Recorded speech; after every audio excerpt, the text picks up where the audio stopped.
There we go. Sorry about that. All right, at this time I'd like to ask Pastor Michael Carr of the Northside Baptist Church to come forward and lead us in our invocation. Let's pray. Our Father in heaven, you are the one true sovereign ruler over creation.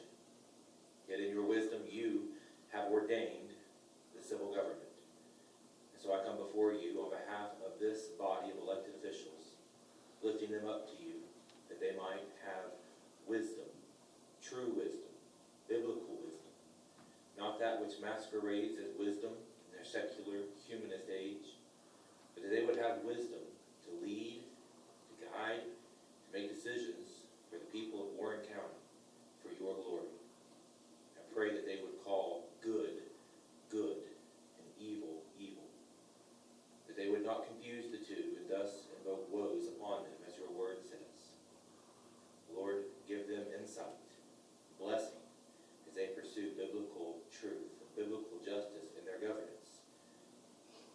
All measure of civilization has been ruled and blessed, benefited from being guided by biblical truth when biblical truth is followed. So, Father, I pray that for these people. I pray that we, as a people in Warren County, would benefit from such good and wise governance as you would see fit. May they be blessed in their pursuit of you, and may they face judgment when they reject and neglect your word. That is right and true according to your truth. In Christ we pray, in whom alone we have salvation. Amen. Amen. Thank you. If you would remain standing for our pledge.